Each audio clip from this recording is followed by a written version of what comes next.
update for. I saw that they released the Patreon for this last week, and I was so excited because I knew we were gonna get this.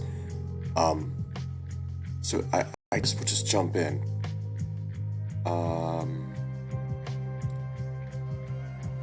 Really, it was January. It was fucking January 26th. Huh. Anyway, it's 1:25 a.m. because I just woke up, and that might explain why my performance isn't the best it could be. Let's get into it. Cause it's great. It's Gray's third day. Oh. Oh, okay, we're getting more Simone and a 10. He's not in any of his usual places. This isn't looking good. And the storm's only getting worse. All his trash would be gone by now. What if he was serious? Calm down, let's go over everything again. Check the bar. Sheen said he hadn't come in since last week. Braden didn't last Sunday's mass either, according to Pastor Brown.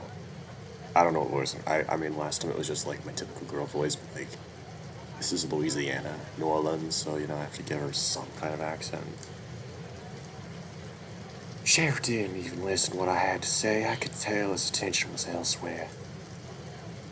10 ran westward, so I should probably keep looking here before we regroup. There is one place I haven't checked, but what would possess him to go there now? I guess I can't afford to overlook anything right now. Oh no. Don't do this, kid. Don't do this. I don't want to fuck you.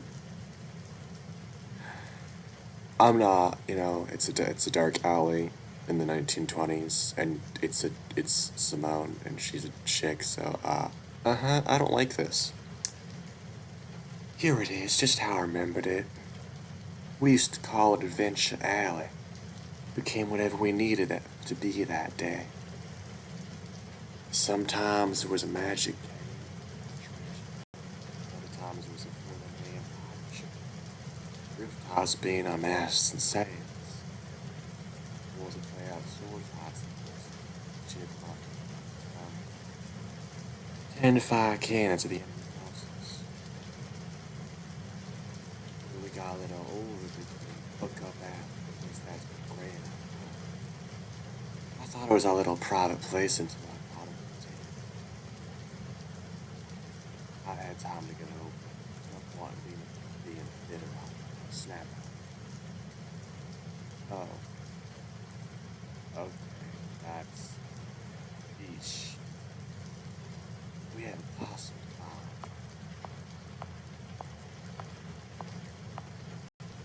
Okay, I really don't like this. Uh, please, Nico, don't tell me you wrote this. Don't tell me you found this. I don't want to. This is different, I remember. Was it always this long? No. No, I've turned left too many times. I should be back on the main street by now. Something's wrong. Oh no.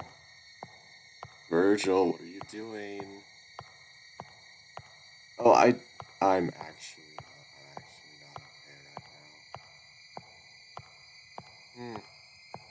I don't think that Nico would do anything serious in the first fucking 10 minutes of date, but I could be wrong on that, and I don't like my odds. Because if you remember in the first update that he released, they showed an image of Mark's brains being blown out, so... Wait, that voice, oh, hi? Oh my god, I need to stop. That's not healthy. Is that him? Oh, that's a expression that doesn't make me feel good. Gray, are you here? Sound is getting louder. Okay, wow. That fucking... The sound is getting louder. It's something else. Something heavy, dragging, slow. No. I don't know what Virgil is, and I really don't want to find out what he is. Virgil is obviously not a normal dude. If he can control the flow of space-time and send Gray back, forward in the past to the 60s and then the 80s. Like, there's something wrong with this dude. Hello? Whatever it is heading towards me now. Run? Please run? Run. Get out of here. Okay. Yeah. That would be my first instinct, too. In fact, it was literally what I said. So, yeah. Keep running forward, don't look back. I'm covering the fucking screen, bitch. I don't like this. These walls, this is a maze. None of this makes sense. No matter where I turn, it feels like so much drama. Just out of reach. My legs are tired. Shoes were a mistake, no time to stop. Oh. Oh no. No, Simone. No. A red light? Someone is back here? Help somebody, please! Around the corner and see a door under a glowing red sign. Without even thinking, I fling it open and collapse on the floor inside. Please. Huh? Where am I?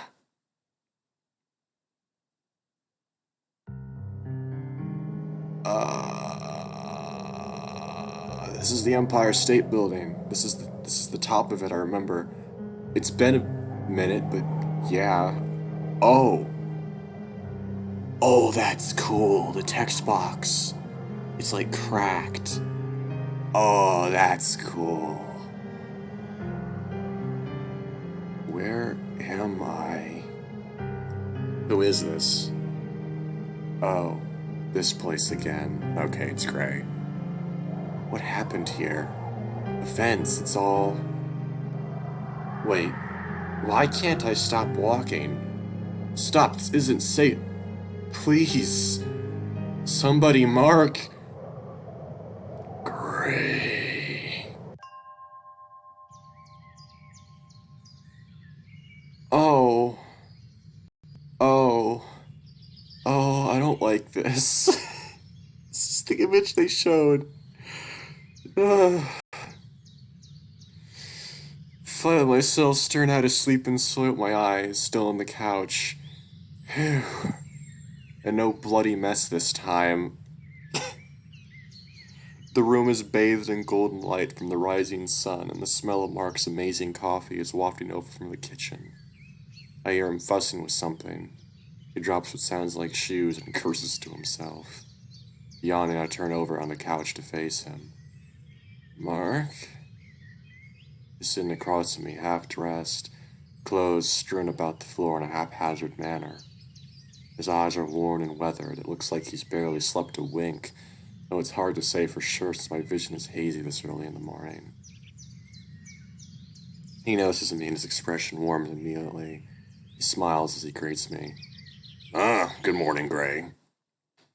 Oh boy, this is just... oh. Okay then.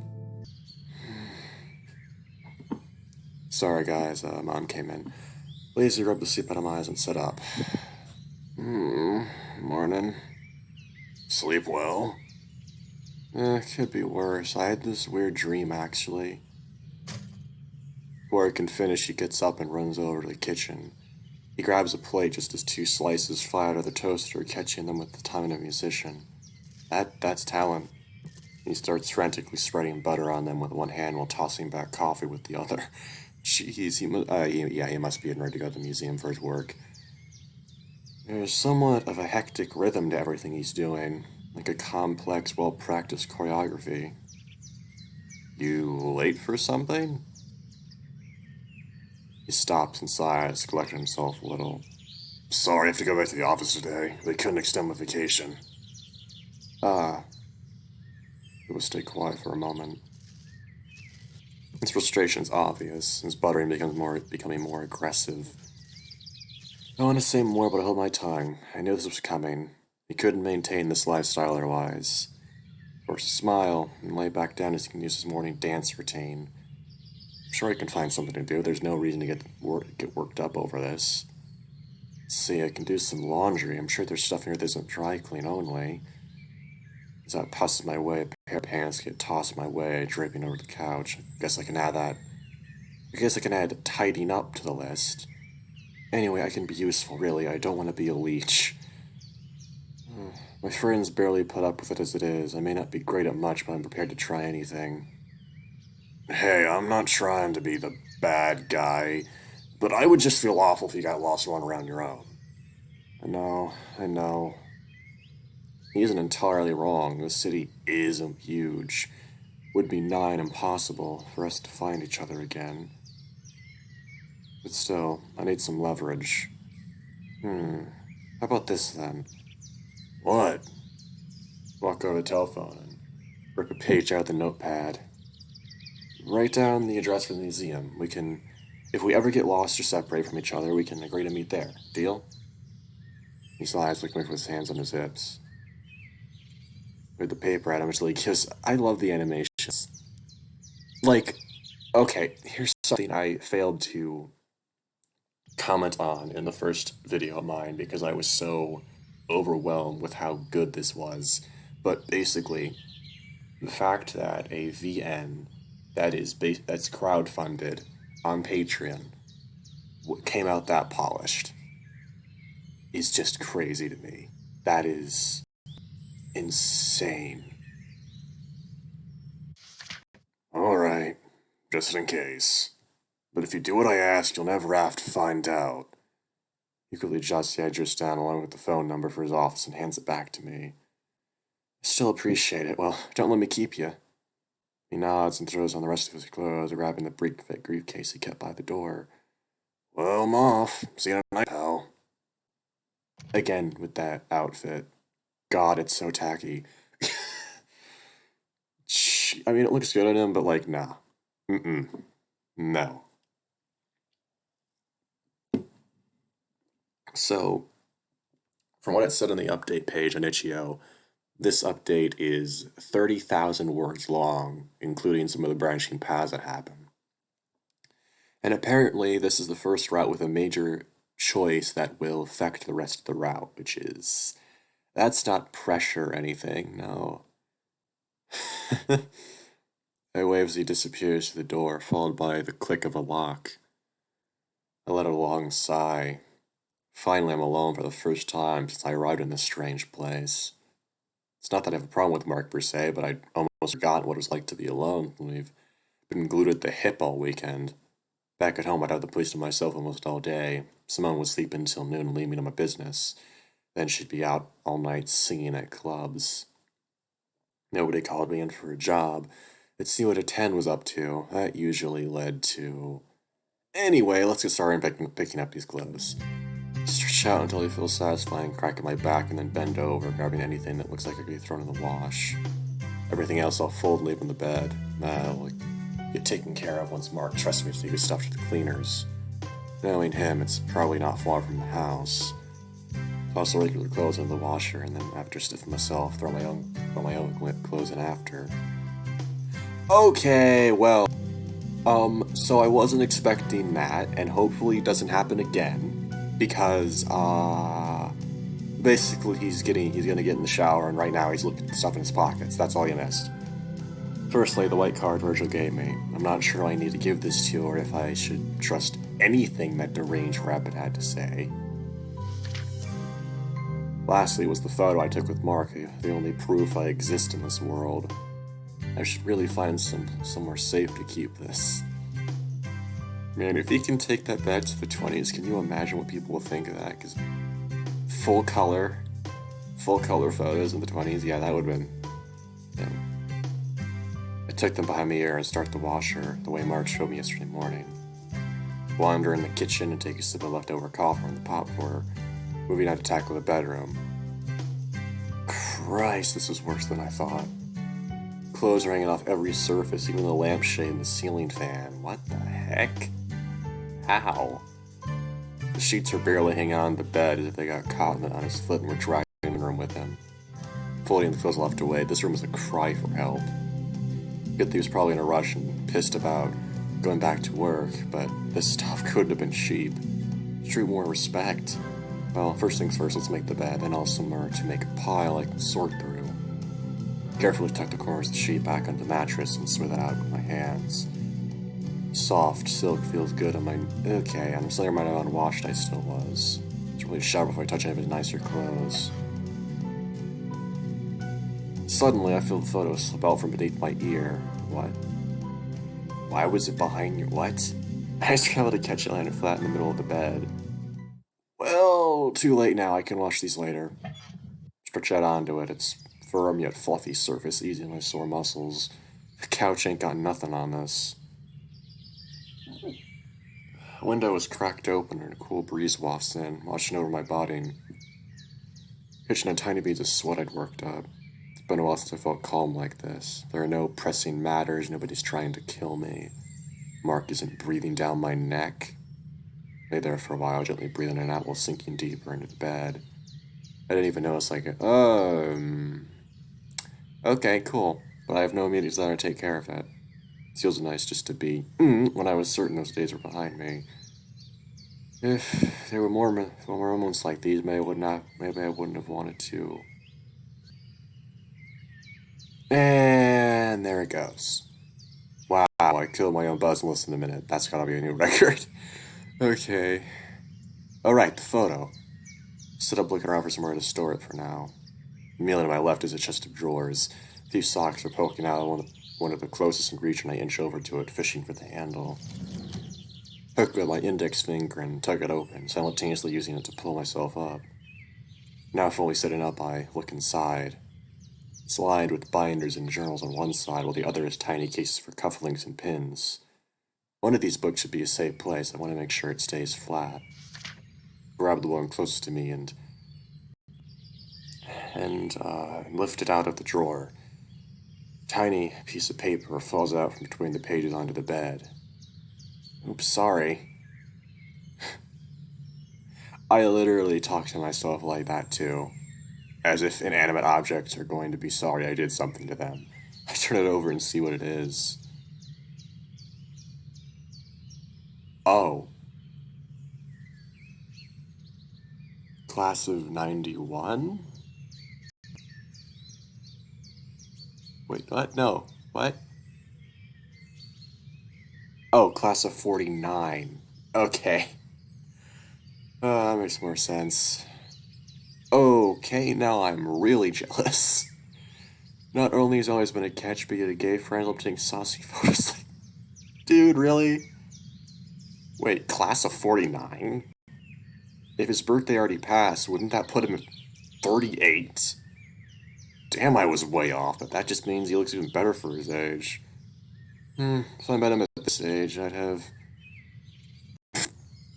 Okay. Well, I never did... Nope. No.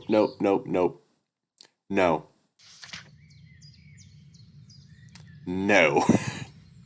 Not in a YouTube video, dude. That's not kosher. Yeah, it's fine. I can control myself. So,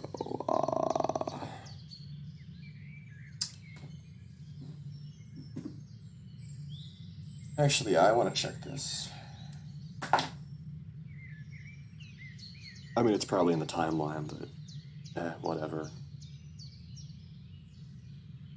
I don't even remember how to get there, honestly.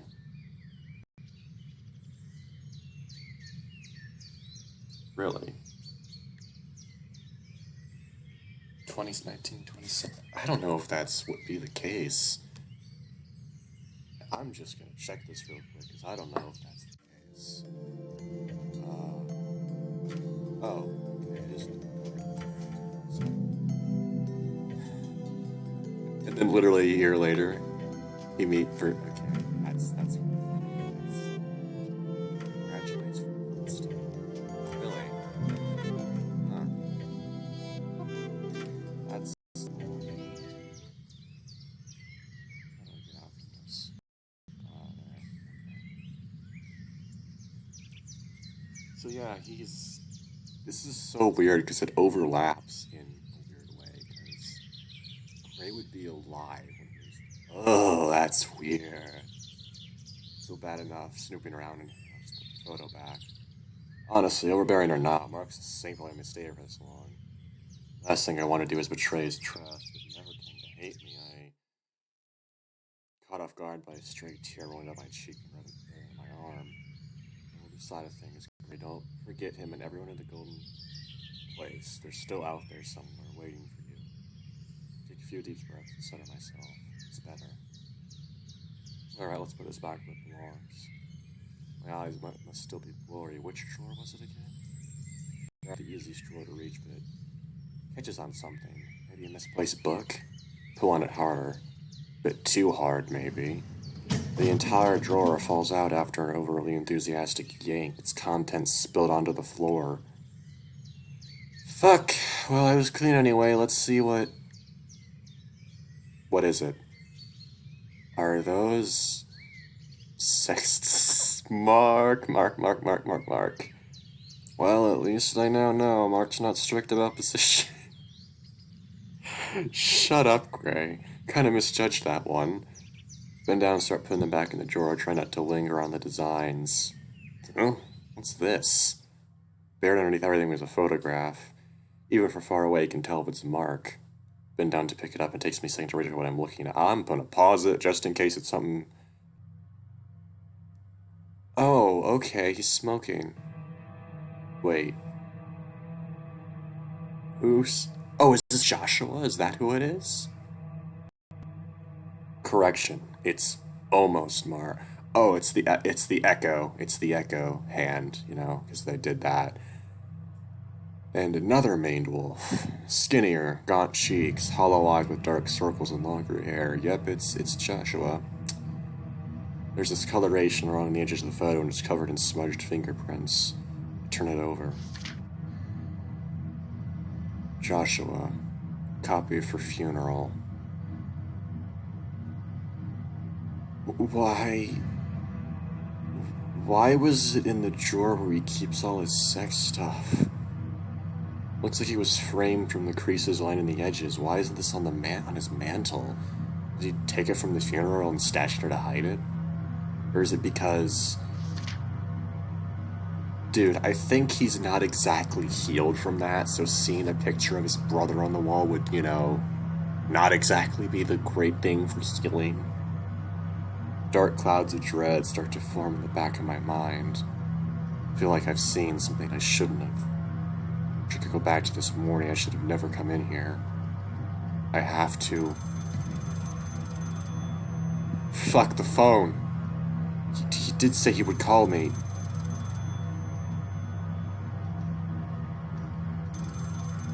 I don't like the positioning of this shot. I really don't. I don't like this. I don't like the art here. That is so cool. The fact they took into account the shadows that he would make. That's awesome. It's only been 40 minutes. He couldn't even wait an hour. I should just let it keep ringing. I don't even know how I'd react right now. Wait, no, answer it, dude. Answer it. There. It finally stopped. Now I can't. Oh, I don't like that. I don't like how it cuts off. Something clicks. The box next to the phone? Oh, yeah, of course. Messages. Beeps. I hear his voice and shudder. Gray? Hello? Are you there, Gray? I don't like this. I really don't like this. Whew. Are you there? Answer me, Gray. Hello? Hello? I can't take it anymore. I snatched the phone off the hook. What is going on with you, dude? Hey, sorry, I was in the shower. There's a long pause before he answers. I see, are you alright? Yep. Hear him sigh on the other end. I'm glad. I felt so bad leaving you there. When I get home, I'll make it up to you. Promise. His voice is completely monotone. Was he angry I didn't answer right away? Okay, I'll talk to you later, Mark. He says goodbye and hangs up before I do. I don't know what to do. I hear the shower stir and turn it off. I don't feel up for that anymore. I don't want to be appealing to Mark right now or anyone. What is going on? Okay, I failed to take into account the fact that just because he was saved, he was like stopped by Virgil from doing what he was going to do doesn't mean he doesn't still have those urges. I failed to take that into account. I'm a dumb person. I look around. The house is still only half cleaned, and I left the bedroom a mess. My arm stops, and the timer on the washer dings. Right, my clothes. I don't feel comfortable being naked now anyway. Finish doing the laundry, dry everything, and get dressed. Decide to keep our photo and the card in my wallet instead. I dread the idea of going back into that bedroom, but I can't leave it in that state, or I'll know I saw everything. Put everything back where it belonged, including the photographs of him and Joshua, respectively. It's about 10 a.m. now. I can't fathom staying in this apartment until 6. I have to get some air. Grab as many coins off the table as I can and a spare key from the coffee table as I head out the door. The paper said it would be much warmer today, so I can forego the coat Mark lent me. You sure about that? You sure about that, buddy? I locked the door behind me and breathed a sigh of relief. You can do this, Gray. It's maybe the future and you'll be a fish out of water, but you're still an adult. Oh boy. I ride the elevator down and march out of the lobby. The doorman nods as I walk by and I smile in return. You can turn this day around. Oh boy. This is way too happy, cheery for this VN. I confidently burst through the front doors out in the open world, mine to freely explore. The sky is a pale blue, and I feel the sun warming my fur. A sensation I dearly missed over the last few days. Winter in a coastal city is no joke. I close my eyes and feel the heat on my face, breathing in the fresh air, taking my first steps away from the apartment. Must have been enjoying it too much because I almost barreled over his mother and her small child. Hey, I'm walking here. You almost hit my... That is not a fucking female voice. Jesus. Oh my gosh, I'm sorry. Yeah, you better be. You okay, Sugar Pea? Did the scary man touch you? What? TV. Yes, dear. It's almost time for Hogan's Heroes. They shuffled toward the apartment, the mother going out of her way to shoulder check me on the way in. Oh, okay then. But my arm and keep walking, trying to let this sour my mood. Come to think of it, Mark never mentioned any of his neighbors. Wonder if he's friendly with anyone on his floor. Then again, if this is what the residents are like, I don't blame him for keeping to himself. Oh, boy. Cool. I walk a few blocks, taking my time so I can observe the locals and pick up on the rituals of the average New Yorker. A lot of it seems to involve shouting. I walk past the grocery store and see a woman in curlers in a bathrobe arguing with the butcher about an expired coupon. He's waving a cleaver around, so I go closer to the street out of fear. I don't need a chip in both ears. As I move towards the van, towards the curb, a van pulls up onto it, almost flattening my foot. So like as a man in a dirty shirt swings open the side door and beckons toward me. Hey, boss, you want a free ride downtown? Only $1. $1. No thanks. I turn and speed up my walk. Mark's words echo in my head, but I take them off. Fuck that, I'm capable, I'm determined. Look ahead and see a bike messenger speeding toward me. He rings the bell furiously and I jump out of the way just in time as he tears down the sidewalk. Christ, you're after a patron where you walk in the city. Like in the country I walked for miles, my eyes closed and not run to a soul for hours, save the odd critter or two. Me and Simone had a secret tree stump we didn't tell any of the others about. We memorized each toadstool that grew on it, so we could find it again. We'd keep any treasure we found in there. Pretty works, marbles, arrowheads. She was always really good at finding hidden or missing things. Never know how she knew, she just did. I miss her so much, damn it. I feel tears start to well up and stop to lean against the wall out of the flow of foot traffic. The city continues moving seamlessly as if I wasn't even there. And the world should keep turning without me in it, right? That's what I thought once I had to take myself out of the equation.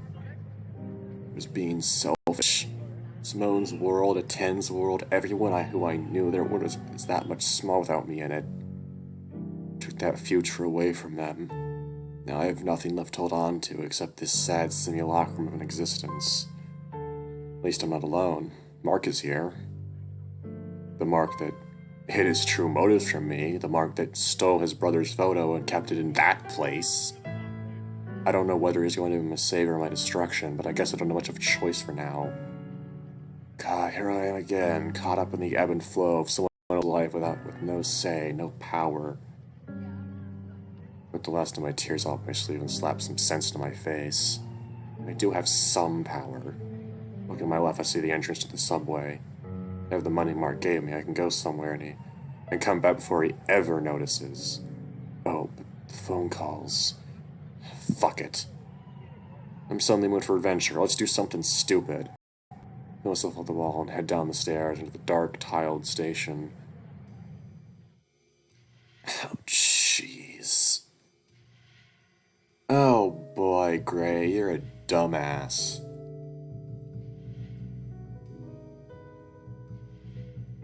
You are a dumbass. Unlike the surface world, it's mostly unpopulated down here. My mind is churning, trying to imagine how these tunnels were dug out the city collapsing. Wander further in until I get to a turnstile. Right, the fair. I reach in my pocket and pull out a shiny quarter. I try to push it into the coin slot, but it's too big. Huh? Am I doing it wrong? I use my elbow to jam it and bounce off the smooth metal and skittles onto the floor. People are staring. Look up and see a man in a boot tapping the answer to my attention. I scoop my coin and shamefully saunter over. And, hey, you alright, pally? Yeah, never better. I think there's something wrong with the Lysol. Manufacturer made it too small. Slide as we push open a tiny door, set in the glass wall that separates us. Out of towner, eh? No worries here. Give me that quarter. Go and borrow my steadfast metal friend. Think about all the things I could have bought with it back in my time. Right, because the 20. Jeez. 2 seconds later, the pigeon produces a thinner, tinier coin with a white shape punched out of the center. You're gonna need one of these, boss. We only take tokens now. Ah, so I can exchange any quarters for tokens. Makes sense. Roll my eyes faintly familiar and snatch my new coin from the counter. Right. Happy travels, pally. Skip back over the turnstile and use the appropriate coin to enter the rest of the station. Step 1 complete. Oh boy. Oh boy. I wander around, staring at the posters spread along the walls of this porcelain labyrinth. Movie posters, cigarette or fast food ads. Among them, I see a map of the city. Wow, this place is bigger than I thought. Wonder where a fun place to go would be. Definitely not Times Square again. My eyes scroll down to the bottom of the island. That weird guy earlier did mention downtown. See an area marked as Chinatown. Oh no. Oh no, Gray. That could be fun. I don't like this. My grandfather used to recount tales he had heard from the Chinamen who worked in town after the railroad was completed. Their culture and attire have always intrigued me. That settles it. Trace my fingers along the mark the trade. Trace my fingers along the lines that mark the train's route from the "You are here" sticker to the stop closest to the word Chinatown. Canal Street looks like I'll have to take 8th Avenue line, then transfer to a Sea Beach bound train at 34th Street. This is kinda complicated, so I take just to count how many stops on my route so I can better keep track of my route. Okay, let's do this. Oh, I don't, Gray, buddy, you're in a fucking giant city and you're going... I don't like this. I don't know what New York was like in the 60s, so I'm not really one to talk, but, like, I doubt it was anything good. Considering that, like, racial politics were still fucking awful back then and everything, so... You know, not exactly the best type of place to be.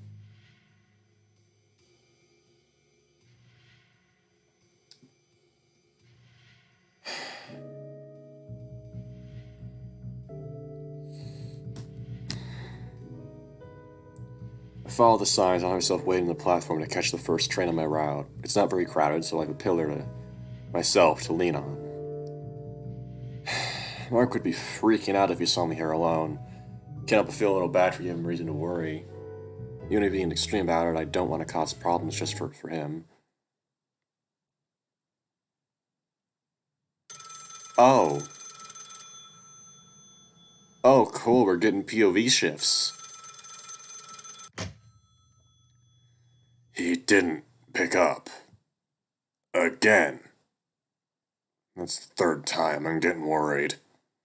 It's taking everything in me not to run out there and catch the first cab home. I told him not to stay out too long. Why does nobody... Knock at the door. Compose myself, fixing my hair, using my nameplate as a mirror. Come in. Is that a crow or a raven? It's Mr. Charleston. What does he want? Ah, Marcus, doing well today. Instead of answering, to fix the papers on my desk with a shrug. I see. Business as usual, then. I nod, not looking at him. We both know I didn't come in here to shoot the shit, Mark. Sighing, I lean back in my chair, arms crossed. Our investors have been pulling out lately. Ever since you suggested we put that hippie bullshit in our gallery, we've been losing money.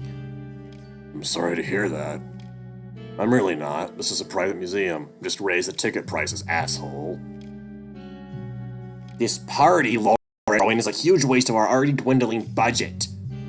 We're going to be considering doing some cuts next quarter. So that's what this is about. What do you need me to do? What do you need from me this time? He spins around, grinning feverishly. I need you not to bid at the auction. Huh? You think I didn't know this little stunt you pulled by selecting that piece? Fuck. If Lightly of the Inside is going to bid on it, don't interfere. That's all. With that final statement, he turns to walk out, slamming the door behind him. I feel something snap. Half the pencil I was holding falls to the floor, and I feel the splinters dig into my palm. That man. Something needs to happen to him. My thoughts get cut short as the phone rings. I rush over and almost drop as I scramble to pick it up. Great, he's finally getting back to me. He wouldn't disobey me, of course not. Hello, this is... my mother's voice. My smile drops. I flop down in my chair and try not to sigh loud enough that she'd notice. She's asking about Josh's belongings, something about the bank not wanting to liquidate them. It's obvious the bitch just wants to shove more of his shit onto me rather than have any remainders of him around. Listen more than I respond, agreeing to take it off her hands sometime next month. Hang up and chuckle a little to myself. Next month. That confirms what my suspicions were. That is definitely, like, next month.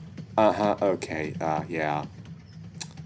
I think that confirms what I thought this game was about, like, Gray trying to save people from committing suicide. Jesus. Train ride is going better than expected. But alone for most of it, and apart from when oddballs scream out the end times, it's been rather tranquil. I don't see what Mark was so worked up over. Sure, it's not Venus' place, but it's not the cesspool hanging out to be yesterday. Still, I found the entire skill of the city's subway system astounding. Nothing like the cumbersome freight trains we had back in the countryside. Look around the unamused face of their commuters. They've likely done this 1,000 times throughout their lives. Doubt they're impressed anymore. Pretty sure I'm halfway there now, but I checked the map just to be sure. Yep. Wow, I'm learning this faster than I thought. I remember to gloat to Mark later once I spilled the beans about this little detour. Gonna have to bring up the other thing, too. Or would it be safer not to? If I have to stay with them for the time being, it could better not to bring it up. Oh, I hate this. Feel those clouds creeping up behind me again, but shake them off. No, this is a fun day, don't think about that.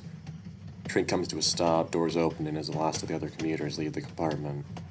After a moment of waiting, with no one else entering the car, the train door is shut. I'm left to sit alone as momentum starts to pick up again. It's kind of tranquil. The rattling of the metal carriage, the low hum of the engine. Lean back on the hard plastic seat and stare at my reflection in the darkened window across from me. Wait, I can see myself again? I wonder, what could have changed between now and yesterday? Is this kind of reflection somehow different, thus breaking a weird technicality? What does it matter anyway? I'm alive, I'm safe. Stare back at the reflection in the cold glass, finally able to examine myself in real time. I look tired. Oh, that's really cool. That's really fucking cool. Oh my god. I really don't like this. Gotta admit, I really don't. What am I supposed to be doing? What am I doing? Okay, hi!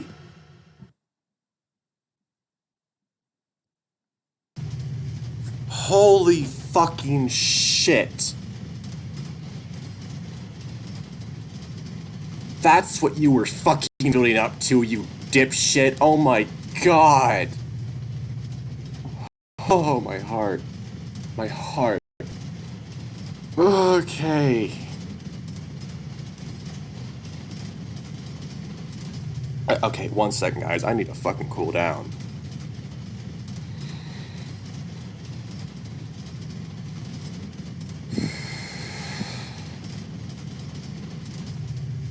He's here.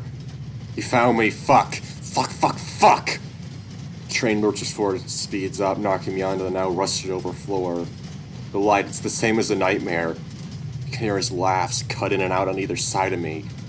The wheels suddenly screech as we hit a curve, the sound of grinding metal rattling in my skull. The rushing wind cuts out for a moment as we pass through a station at breakneck speed. You know... Oh, I really don't like this. I mean, it's really well written, and it was really cool, that little moment there. That was actually really unique. I have not seen that done in any other VNs. Like, sure, I've seen animation on other VNs, but, like, nothing like that. That was awesome. It wasn't as bad as the Chulpa scene in Jenna's route, but it was... Wow, my heart. The car starts to fill with the screams of thousands of churning, distorted voices. I hold my hip to my knees, so like it about to burst. I grit my teeth and pull myself up, inching toward the emergency exit. I have to get out. We keep going at this speed, there's no way to survive jumping. Maybe wait until we pass Passenger Station. His laughs start to become indistinguishable from the screams. Oh, that's absolutely horrifying imagery. Wow. Okay, I need to do something before A sudden metallic boom from below interrupts my thoughts. What now?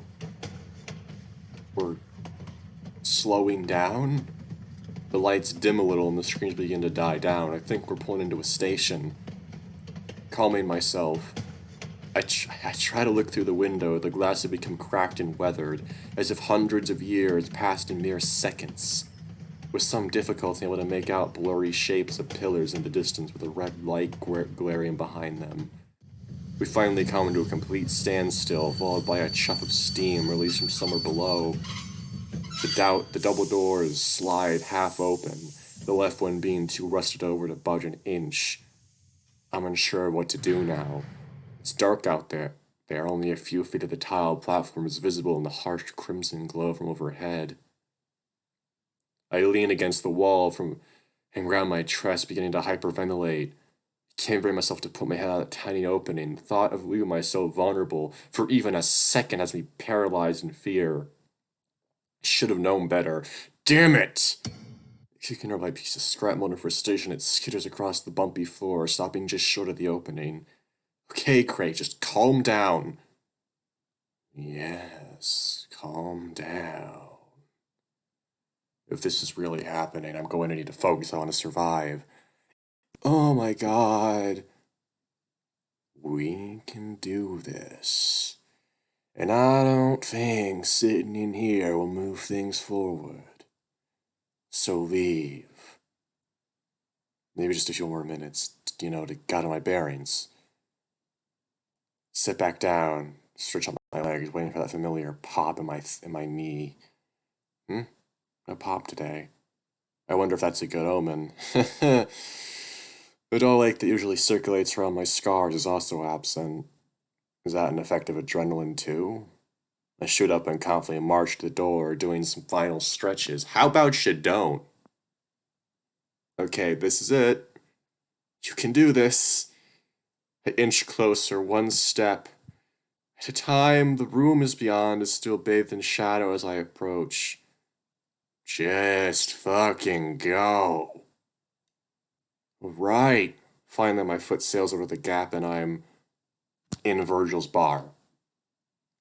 What? What? Nah. No. No. I need to save Mark. I need to save him. I instinctively back up and slam against an old wooden door, the knob jamming in my back. Escape now. Reach behind me and try the knob. Lock. Fuck! Stick to the walls, don't go near the counter. Watch the plants. Kicked something. A crit knocks in one of the cigarette dispensers, a loud metallic bang echoing throughout the room. I crack an eye open. Virgil! Hey! Hi, buddy. They burrow into my soul and pulled forward. What the fuck are you? What are you, Virgil? Seriously? My friend, why was I so nervous? I sit at the bar. Virgil is here. I'm happy. He starts pouring me a drink. He already knows my usual. This is good. He's humming along with the music. Don't know it myself, but I tap my feet. I look up and he's finished mixing my gimlet, placing it in front of me with a smile. It's perfect. Well, ain't you a sight for sore eyes? I nod. I hear you've been having quite the vacation. The big city, eh? I nod. I sip my drink. And you met the dog, too. Suppose that's just luck on your part. I nod. A huge grin is plastered on my face. Virgil is so nice to talk to. Don't want to do everything myself. What? Mark, I'm here for Mark. He's expecting me. I have to go. I snap out of it. He notices. Feel something heavy on my shoulder. He's pressing down on me with a giant paw. You just had to go off on your own, huh? You, you're hurting me. Of course he is. He's a monster, Gray. You walked straight into its den. Something shifts. I'm being pushed down. Through the seat, through the floor. I reach out to try and hold on to something, but it's useless. I'm thrown into darkness. Wake up. Something hot is starting to burn my whiskers. Becomes too much, I quickly scrape myself off the ground. What? Okay, what the fuck was that hypno bullshit? Like, it's cool and all, I like that stuff, but in this context, no. No. The faint glow of the embers beneath the tile fade away, and I realize I'm back in the subway station. Well, his version of it, anyway. Everything is distorted and decayed, just like in my nightmare. The tiles are worn into dust and dislodged from their foundation. The red lights flicker menacingly in the distance like thousands of eyes. There's a thick miasma of dread in the air. I feel like I'm being watched. I know I am. Is he actually entertaining himself with this? Waiting to see how I respond like some sort of game? Fuck that! Start walking. I can't tell how long this platform is or where it could possibly lead to, but it's better than standing around. The lights on either side of me glide by as I move, a set of 3 between each pillar. I look up. The ceiling is engulfed in darkness, and smooth stone pillars on either side of me tower at varying heights, some so tall they blend into the pitch impossible to see. Don't say it. Spoil sport. Every step echoes through the cavernous space, becoming unpleasantly tinny to my sensitive ears. The sound of my own breathing is starting to get on my nerves too. This place feels more tedious and terrifying. If this is just a set piece to spook me, he's gonna have to try a lot harder. After a few more minutes of aimless trekking, I see the vague outline of a wall still a ways away. Finally, some progress. I stop to stretch, my back starting to act up again. I never did make time to see the neurologist before I decided to skip town. As I'm leaning back, I heard the faint sound of music coming from my head. Saxophone. The reverberation here is so harsh I can hardly make out any distinct notes. Wait, is there someone else down here with me? I squint and try to identify any discerning shapes, but it's still too far away. Fine. Still myself, I cautiously continue forward. Keep my eyes peeled for anything I can use as a makeshift weapon, but this room can just be a waste of fucking time and offers nothing. I get close enough to see the vague outline of a person in a suit, I think. They're sitting on the ground with their back against a marble-tiled wall, playing a soulful melody. The solo is adding to the melancholic atmosphere. It's not quite funeral brass, but it's not jovial either. It's nostalgic. That feeling has been coming up a lot lately. I'm surely close enough at this point that they would see me coming, but the performance continues. Shrugging to myself, I force myself to relax and walk towards my usual gait, arms in my pockets. This person might have been thrown in here against their will like me. Stop just short of them far enough away that I can get a good running start if I have to bail. See pretty clear not they're male, and some species of goat. They're wearing a tattered purple suit with no shoes. Most striking is the odd, clownish face paint. Finally stops playing and sets his instrument down, tipping his head toward me. Holy crap, what the fuck? Oh, he's fucking creepy. Wait a second. Does anyone else notice how similar this getup is to like something that's very well known in like Louisiana, like New Orleans, you know, voodoo and all that. Like, this looks very similar to what I imagine, like, the typical images of that. Ah, what a fine day it is seeing another face down here. Just how was I treating you, Mr. Possum? That's a loaded question with an equally loaded answer. I strain my eyes up to say, yes. Fry was mimicking crying tears in exaggerated fashion, before chuckling to himself in the familiar raspy, wheezy voice of a boozer. What a shame, then! And you were so sure about it, too. You have a puzzled look and he giggles almost in a girlish way, if a girl smacked 10 pokes a day. His horns click against the tiled wall and he pulls a hand-rolled cigarette out of his breast pocket. Ooh, Lord, the boy was given a lag nap of and a half, and he still don't get it. What are you talking about? Well, maybe your look, Penny, will make more sense in this case, Mr. Opossum. Got what he meant the first time, but how the hell is this a gift? Oh.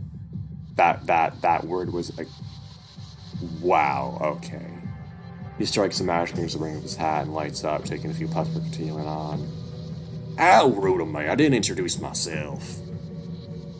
You can call Mr. Weekend. Bonjour, monsieur. Good grief. I'm sorry, Mr. Weekend. Why am I getting extreme strong American Gods vibes from that? Like, and why do you call yourself that? He scoffs him for taking another drag. He likes the smoke trail out of his nose and answers. 'Cause it's Saturday every day when you be in my house. Outfit's still open, you know. He stretches his skinny hand out toward me, and I shake my head, dumbfounded by this whole exchange. No thanks. Right now I just want to get out of here. He sucks his teeth and he recoils, fingers curling back like a snake's tail. Wait a second. Don't tell me this is like Papa Legba or something. Oh my god, that'd be awesome. Yeah, nah. I know. You got some finished business up there, of course. Laissez les bon temps roller. I don't fucking know. I know laissez, but whatever.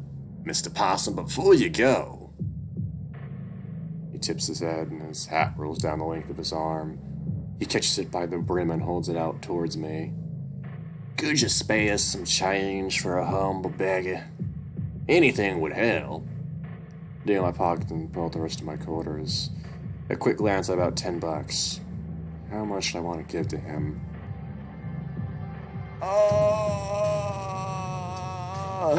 Why is this a choice?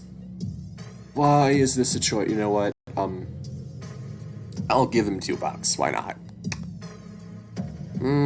Much appreciated, Mr. Possum.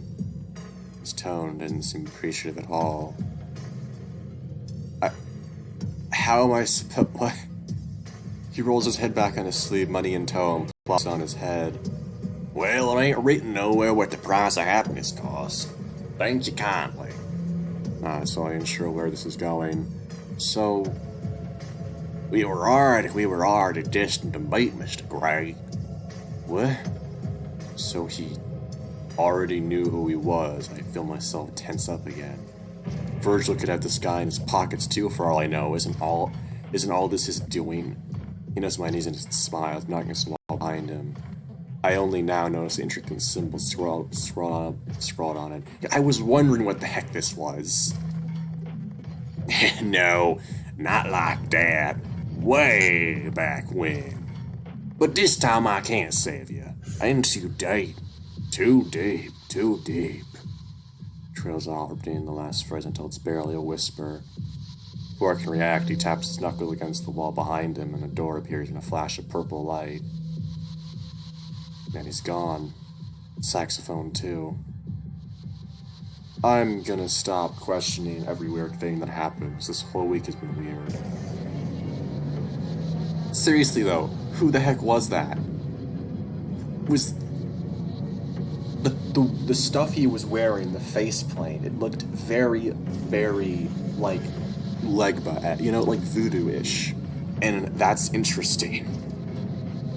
I approached the door and stopped after hearing faint voices come from either side. Something about one of them.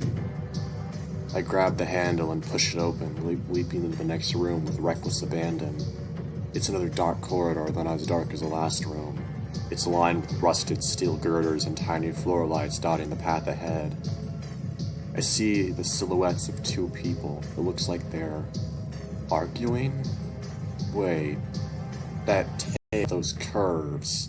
There's no fucking way. My body reacts against my better judgment and I cut my hands to yell. Simone? She turns around to hear a gasp. It's her, it's really her. But if she's here, that means... Oh no. She turns back towards her figure pointing at me.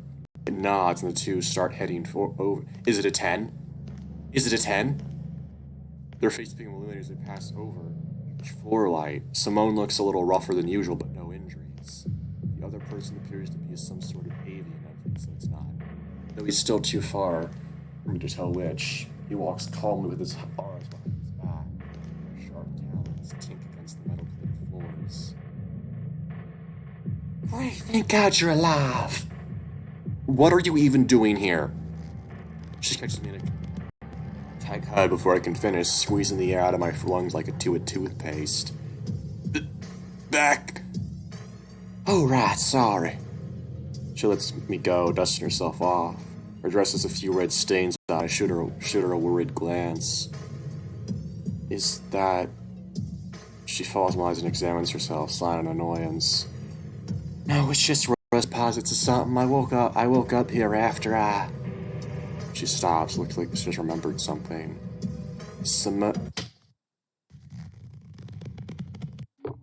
Feel a hot surge on my stomach as she sucker punches me in the gut, practically lifting me off the ground with her fist for a moment before dropping me. Fell to my knees, feeling the urge to vomit rise up my throat. Why? Moaning in pain, I crawl to the nearest corner and face away from them and puke. The burning in my throat was worse than the throbbing pain in my abdomen. Look back, dry heaving and gasping for air. She only looks a little sorry. That's for giving me a heart attack with that melodramatic suicide note. I'm... She pulls a handkerchief out of her cleavage and bends down, cleaning out my chin and whiskers. You were expecting to die then. There should be nothing then. I'm an idiot. She's absolutely out of her pissed at me. I'm lucky she didn't aim lower than my stomach. I hear someone clear the throat behind us. The other guy, I almost forgot about him. So, is this that great fella you were telling me about, miss? Who the fuck? Is this the other dude that Virgil's playing the game with? Because if that's the case, his voice is not that. Look up and see a massive barn owl towering over me. He's rather well dressed, holding himself with a gentlemanly posture. Ian? What? It's Yin. Who? Who's this? Oh, that's right. He woke up here, too. We found each other and we found each other and searched for a way out ever since. Well, more accurately, she found me.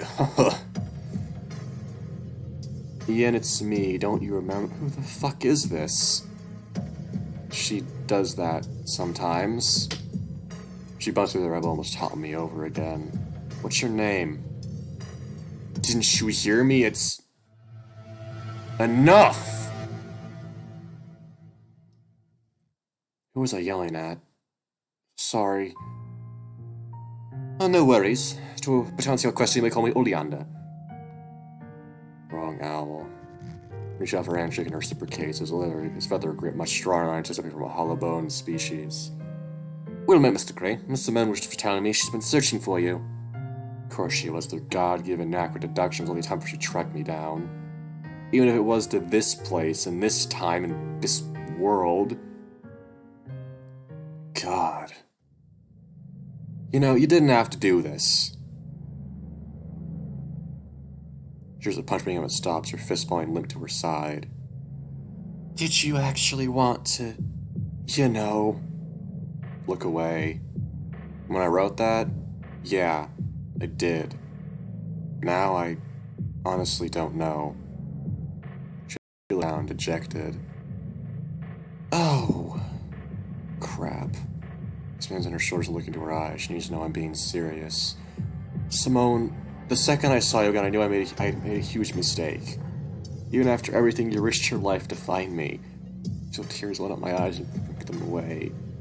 She doesn't hide her feeling from me and lets them stream down her face, makeup running. You don't say I love you to someone many times without meaning it, Gray. You're stuck with me whether you like it or not. Sniffle at my nose, going at the absurdity of all this. Never had a choice, did I? She checks out a reply, tugging on my chin for playfully. No. Oleander clears his throat, pulling up between us. Yes, this is lovely, dears, it really is. But we really need to stop moving if we want to regress. We gather ourselves, nodding in unison.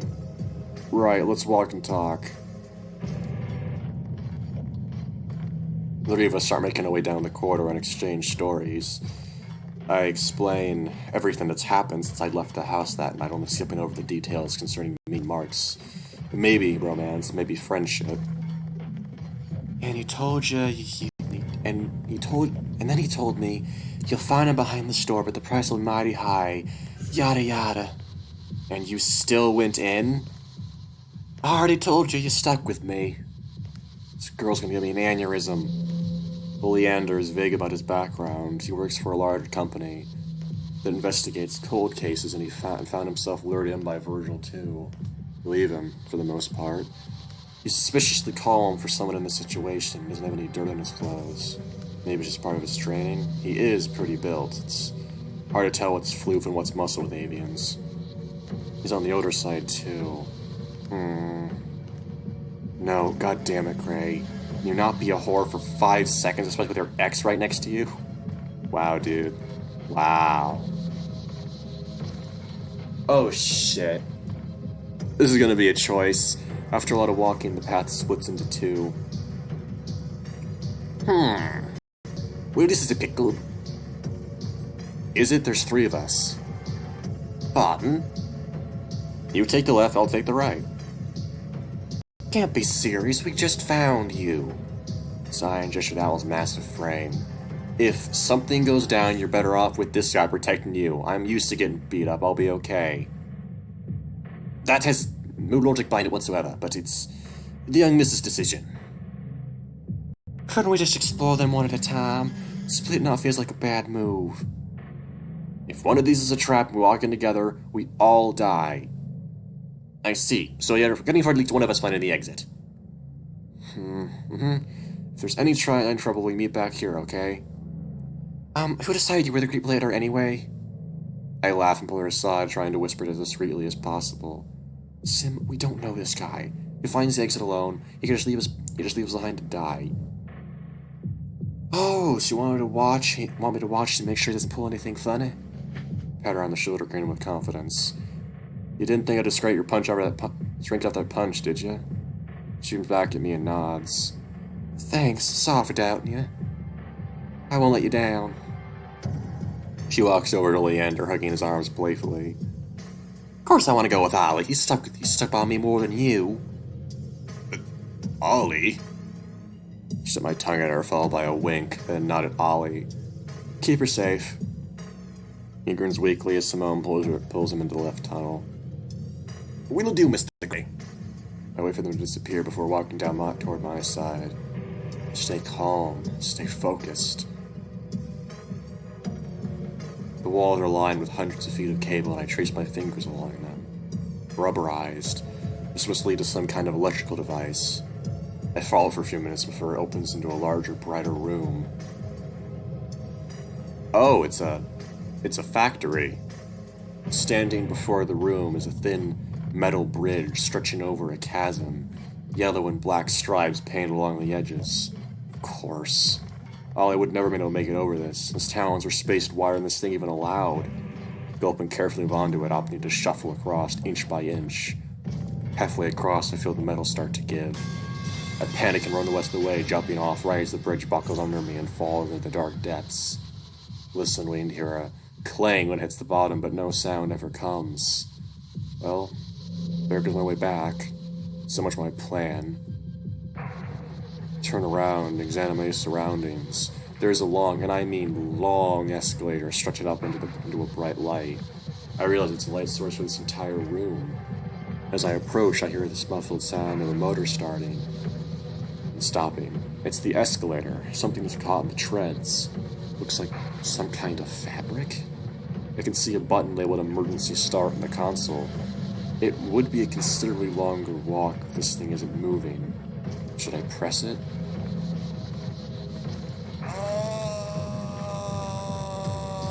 Oh boy, we're saving. I don't trust myself to make the right decisions, but I don't know. I feel like pressing it would be a bad move if there's something stuck in it, so walk. Let's not mess with anything. This place is unpredictable enough. I take a deep breath and start jogging up the steps. I can't keep my friends waiting. It's not so bad. The stairs are springy and help propel me up. I can do this. I'm so fucking tired. How much further does this stretch on? Like I'm walking up every set of stairs I've ever been on, combined into one hellish punishment. No, this is the safest option. Trust me, this will pay off in the end, Gray. Just keep putting one foot ahead. Like someone's sticking a hot knife through them. I'll be even if I make it to the top, I'll say probably never walk again. Oh no, did I? Okay. Keeping track of time was pointless, and after what felt like an eternity, I reached the end. Simone and Ollie were patiently waiting for me, leaning against the railing. Gray, you look like shit. Thanks. Collapsed onto a heap between them, gasping for air over my poor little legs. I concur. You took the liveless tribal, it seems. I'm just glad you two are okay. They're supposed to allow me to rest for a while. Hot shame washing over me as my lack of athleticism shows through.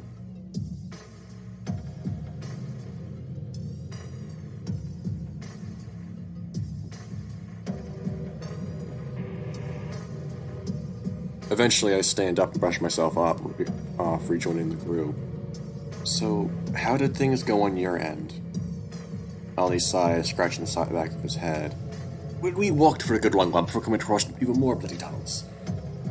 Shit, that would have thrown me for a loop. Indeed, were it not for Miss Simone here, I doubt we would have found our way through. Look at her in disbelief. She just giggles and smiles, looking away bashfully. What? You're ridiculous, Sim, but I'm glad you're both okay. Well, this time it wasn't very hard, thanks to you. Huh? Me? She pinched her nose, gesturing to all of me. You got a very particular odor, Gray. I just followed my nose. Ouch. That hurts. Especially coming from a skunk. Molly passed me on the back, laughing to himself. Sorry, love it, she's right. Great, the hot new guy also says I stink. Can't wait to hear it from Mark later, too. Look, I've been running around a fucking sewer and getting this shit scared every 10 minutes of fear sweat. It's quite alright, Gray. I've gotten used to it. Though we also have a delicate, decent sense of smell, too. He leans into whispers, beak pressing the grooves in my ear. And very good hearing. He playfully nestles the earlobe and chuckles as he pulls away. Gulp. So he heard us earlier and still went along with the plan? Glanced at Simone, if Simone didn't notice the exchange. Anyway, both paths lead to this area, so it must be this way, right? Indeed. Suspect the light is coming from the surface, given its lack of mechanical origin. We can stop now. We can't stop now, then. Come on. She runs off in a long hallway across from us, and we follow suit, picking up the pace in an effort to catch up with her. After a minute of jogging, we slow down to a fast-paced walk and make the air tense as we stay on guard. This is the final area, I'm sure of it. The light slowly begins to shift and becomes more cold and more breathable.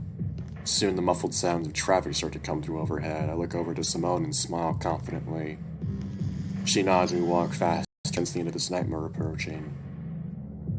We come into a ladder leading up to the underside of a manhole cover. So we were in the real subway? I don't stop to think about it and gesture for Ollie to climb up first. He looks surprised but nods stoically, considering his descent. I go next, followed by Simone. The order is mostly to preserve Simone's decency, but I also don't think either of us can move that cover, at least from this awkward angle. He sits up to the top and struggles, fitting his pointed fingers into the groove and waiting for the rumble of traffic to stop before beginning to twist. The muscles in his whole body tend to hear him struggling. I'm getting a face full of his ass, and the fabric of his pants buckles as he flexes his glutes. Grey, would you be there and support me from the bottom? I can't find purchase from this angle. Yeah, sure. Take a deep breath and move up a few rungs from the ladder until I feel his thighs press down on my shoulders. Yep, it's not just feathers. This guy's built. Much appreciated, comrade. Oh. Wow, I was... Okay. Let's try that one again. Feel his whole body twist as he tries to open it with both hands, pulling my head between his legs in the process. You alright, lad? Stuff out a small moan, but can't speak. My face being squished by either side of... Oh my god. Is everything alright up there? Give her a weak thumbs up. He's practically sitting on my back now, his junk pressing the back of my neck. Almost, yeah. Ha! I hear a clang and Melissa's flipped and lands on the surface. A bright light pushes through the chamber, and the sounds of the city are clear as day. He did it. Where in the hell? This seems distinctly modern day. I don't know why, but I just sense it. Ollie graciously frees my head from his grip, and... Yeah, because in all the other, like... Oh my god, I don't know if this is gonna be... Oh, that'd be a twist, though. Ollie graciously frees my head from his grip, and we climb out. One by one, find ourselves on a small side street. We're back. It's finally fucking over. A few onlookers briefly gawk at us, but eventually turn their attention elsewhere. I chuckle and pull myself onto the grassy boulevard, collapse into a heap of exhaustion. What was the point of that? Was he really testing me? What does that have to do with my nightmare of Mark? You know, fucking dying. And involving Simone, that's crossing the line. Wait, Simone. Sim, we're in the... It's too late, started looking around, mouth agape in awe. Ollie looks unfazed. Wow, you weren't kidding. Shrink back knowing her being stickers up my fault. We may have found a way out of the dungeon, but the mystery isn't over yet. Sim, I'm sorry. I wrote that dumb note. I got you in a 10 sick. Were you in a 10 sick? Got you wrapped up in this weird bullshit between me and Virgil. I'm an idiot, alright. I'm a useless fool who only knows how to run when things look bad. I couldn't put you through that again. I'm sure you probably already resent me for cheating on you, but no matter how many times you say you forgive me, you'll never believe it, by the way. But there's no way you can excuse this. You're trapped in the future because of my mistake. If you never want to see my face again, I won't blame... Huh? Look over and see her up on her snout and shivering. Ollie holds her to his chest and she nuzzles into his feathery arms. I believe the lady is too cold to respond to your pedantic confessions, Mr. Grey. Oh shit. Of course, I was only in this situation a mere 2 days ago. She just got teleported from humid and muggy Louisiana to winter in NYC. Temperatures dropped noticeably since I stepped out earlier, and I'm starting to shiver too. Wish over to side and hold her, hoping that my own meager body's enough to warm her up. I suggest if we find somewhere to purchase her a coat. If she's to spend an extended amount of period here, she'll live than just that. He cocks his head distastefully at her dress. It's practically only lace and see-through lace, perfect with the stage but not intense weather. Was it a good show? She nods weakly, warming her hands with her breath. I look around and check where we ended up. A street sign says First Avenue. So I ended up downtown in the end. Wonder if Virgil did that on purpose, regardless of a mission right now. Scanning the area, I notice a second-hand clothing store a block away with some jackets hanging in the window. Okay, so if I'd spent a lot of money, if I'd given that dude more money than I did, I probably wouldn't have enough to get her a coat. Ollie, that way. Let's move together. We'll enter. And yes, let's go. We shuffle awkwardly as a unit, practically pushing her through the door as we fumble inside. Shop owners give us an odd look but gets back to her book, giving us a few minutes to warm up. Phew, you know you're cold when your thighs are feeling it. I reckon it'll take some time before thighs your manner didn't fully thaw. Perhaps we can find some pants to go with your new wardrobe. She gives me the stink eye before grabbing my hands and putting them between her legs. Right in the middle of the store. Cold, right? They feel like... Really? Right, yeah. Ollie shakes his head disapprovingly into the brows, even as alone for the first time. Well, let's hope they take quarters. Oh, don't worry, I got this one. She reaches between her breasts and pulls out a wad of bills. It was a good show. Full house, big tippers. Crack a smile, expecting nothing less. Her singing was outstanding. She always drew a big crowd when she sang at Jean's. Wait. Is the money even gonna work? Because that's 20s money. Wouldn't it be out of circulation by now, though?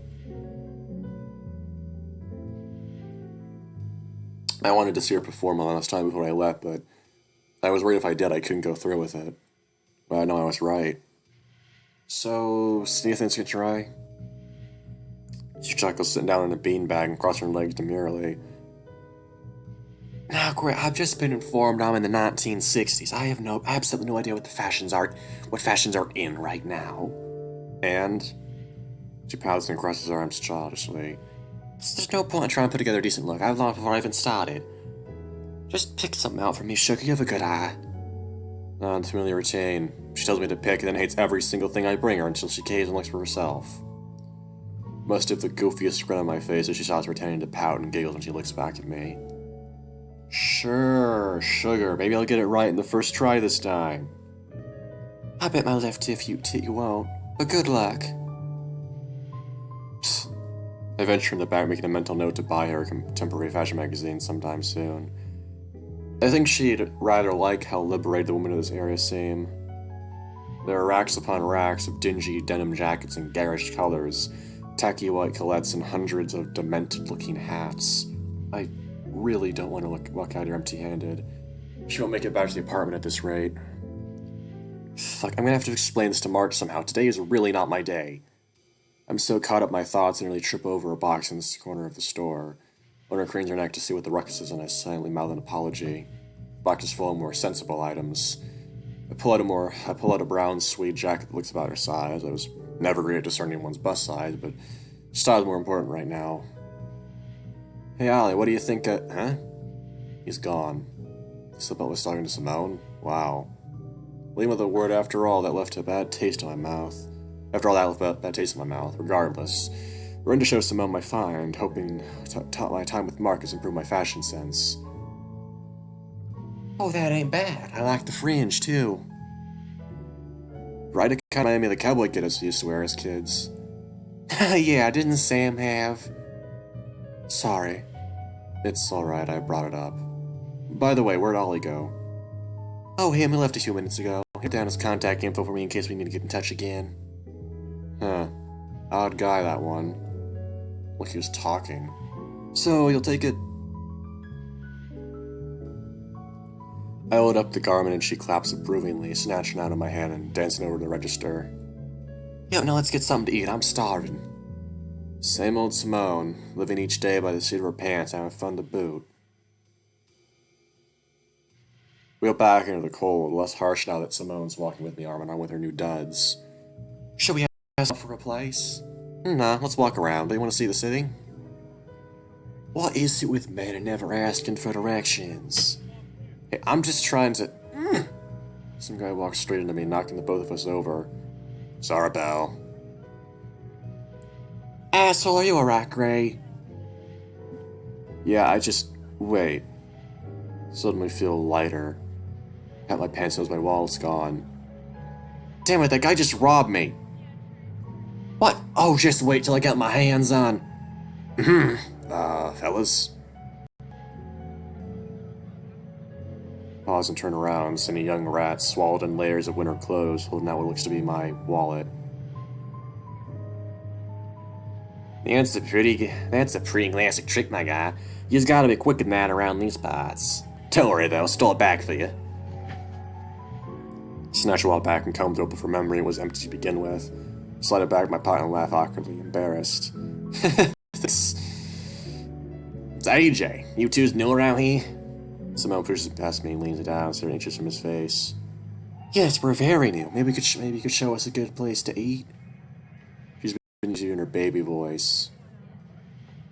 What's in it for me? No, that's not his voice, whatever.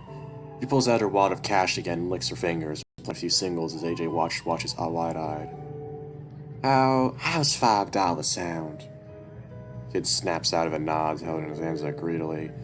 She lets go with the bills and he snatches them out of midair, stuffing them in his coat in the blink of an eye. Pleasure doing business with you. Alright, follow me, chumps. Before I can add anything, he starts power walking down the block. Simone grabs my arm and pulls me along. I almost trip over my feet. Once again, she's adapted perfectly to the situation. We pass an alley and I stop in my tracks. Homeless, packed wall to wall, women and children, old, young. Simone notices and dulls back, her smile faltering. That could have been me if I never ran into Mark. Hey, what you two's do? Ah, yeah, real shame, especially this time of year. Aren't there any shelters they could stay in? They're all full. They're better off trying to get They're better off trying to get arrested just so they can get a cell to sleep in. Jesus. And if that be enough, they've been going missing lately. People are talking. Really? They say some guy will come by and offer you a place to stay, ask him nothing in return. And then? Nobody knows, but you don't come back. That's awful. Yeah. Just rumors though, right? Gives me a confused glance and nods slowly. Yeah, technically. Still, trolling info either way, boss. There's no way, right? Mark had plenty of chances if he really wanted to, I mean. It's hard enough to believe someone would specifically target the homeless, let alone him. He has too much to lose while letting strangers into his apartment. Plus, he said it was the first visitor, didn't he? If that was a lie, then... Hey! Ah! Got lost in thought and jumped at the noisy rat. Art to possum! Come on, I still have a job to do here. Let's go, Gray. Jeez, the suspicions. I nod and run to catch up with her two, those dark thoughts still lingering. I can't help but look back at the gal as we walk away. We take a few sharp turns and we come to a large diner, situated in a quiet street corner. Here you go, this place is pretty decent. Decent? Good burger, fries, doesn't get much better than that, you ask me. I'm sure it's fine, I'm hungry. She tugs at my arm, driving me toward the door, and I wave goodbye to a little guide. He smiles and tips his hat at me as he looks and turns away, until he's heading toward the alley we just came from. So, he's homeless too. God. My heart sinks. He couldn't be older than 16. Whatever rent Mark pays in his apartment could probably feed that whole group for a week. Don't forget where you came from, Gray. You're equally guilty of not helping.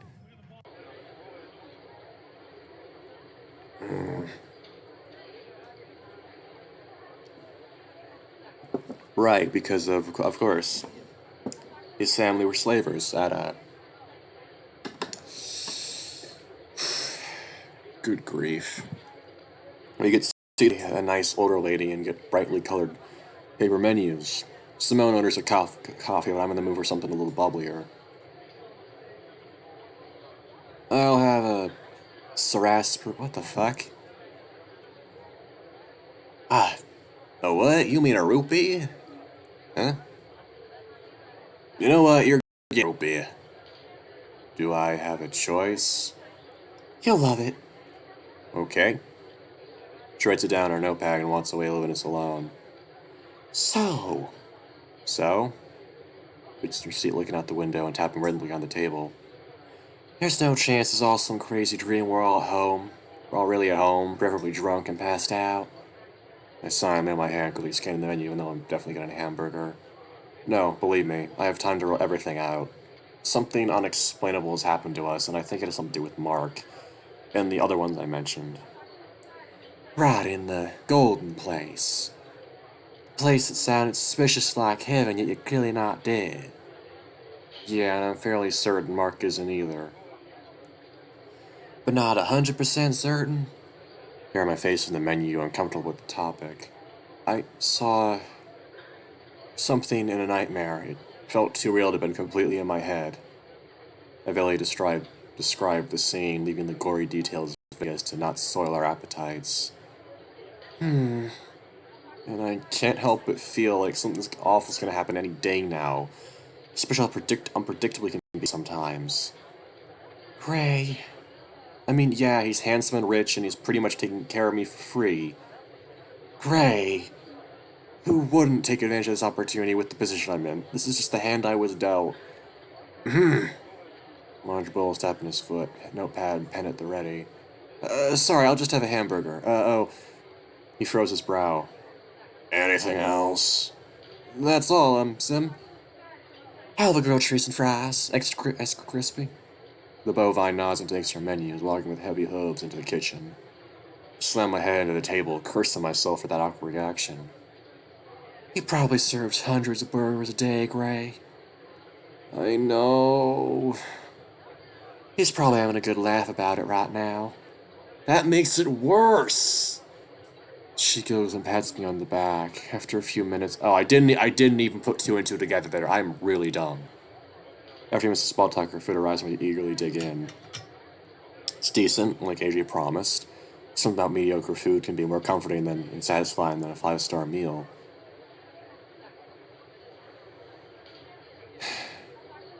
Just getting to sit with Simone, someone who just a few days ago I thought I'd never see again, feels surreal. Maybe more surreal than anything Virgil's thrown at me. I notice the clock on the wall, it's almost 5. She's gonna have to work soon. She stops and looks at me mid-chew with a puzzled look. Who that Mark guy? Yeah, I wasn't even supposed to leave the house today. Supposed to? Go realizing how bad that sounded. It's not like that. Oh, cool. She puts her foot down and leans her elbow on the table, straight looking at me. Gray again. I had a feeling this would come up. Come on, Sim, I just met the guy. And you're already living with him. I really don't have time for this. If I want to get home before Mark, I have to leave now. But I'm enjoying my time with Simone, too. I shouldn't be so worried. What should I do? Choices colored red will dramatically change the outcome of the story. Oh boy, where's the save button? There's the save button. Boop. I don't.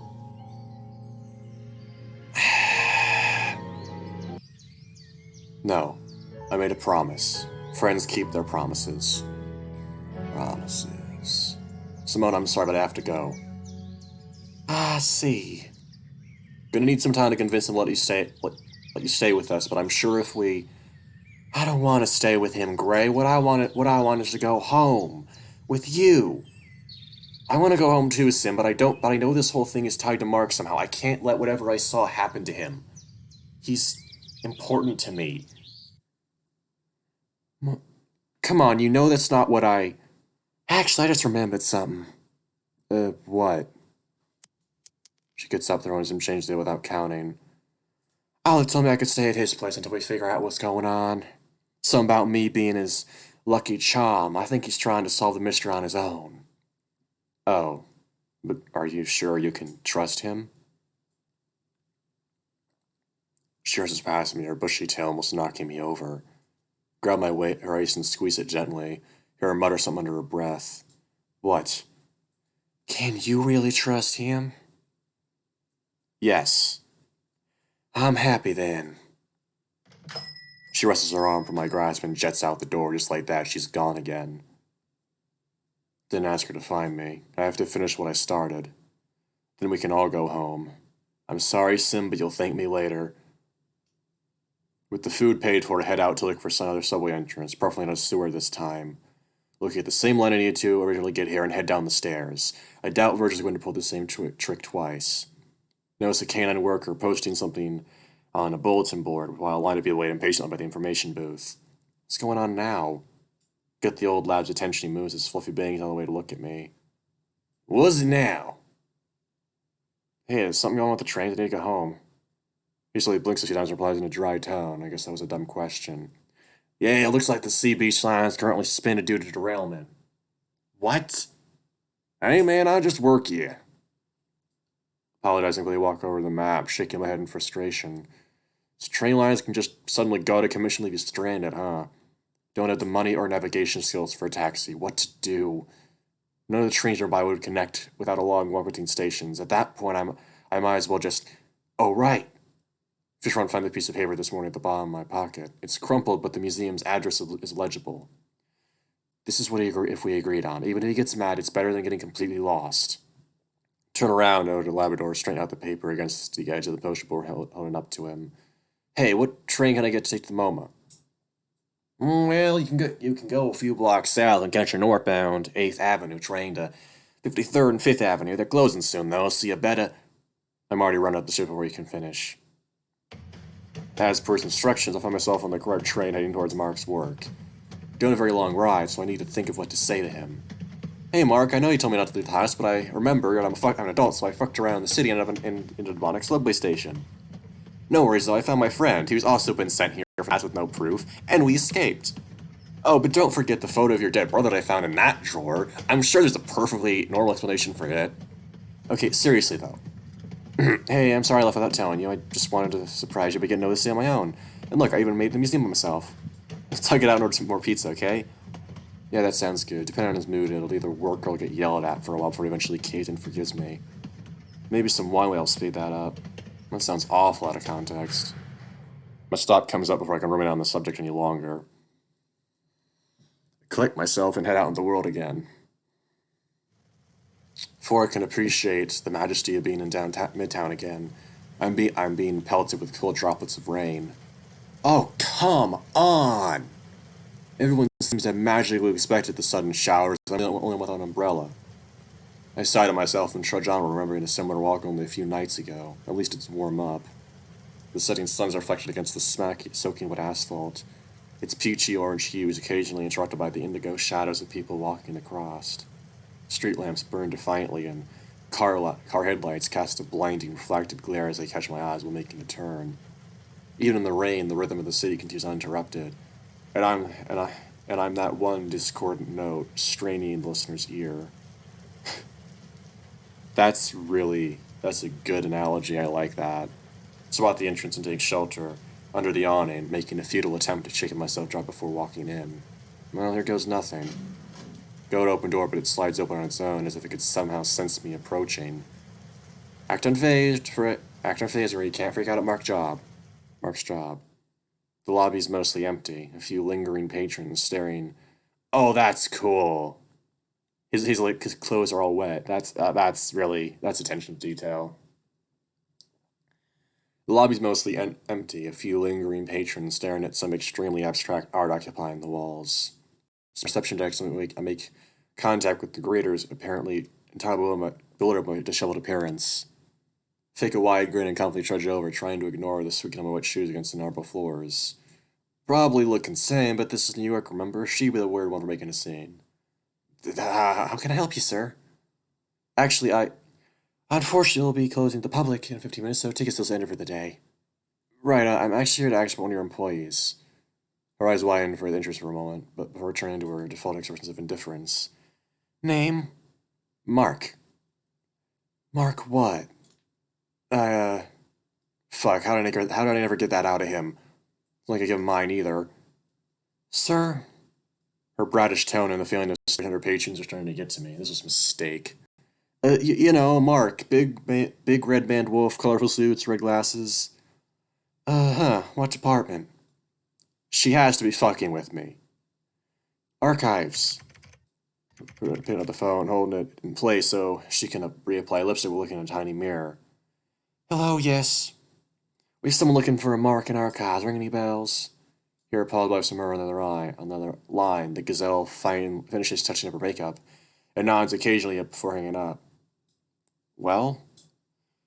The head of the conservation department will be here shortly to help with your inquiry. How would that help if she's in another department?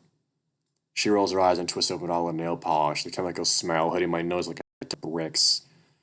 She is the only department leader still in the office, sir. May I remind you we're closing in 10 minutes?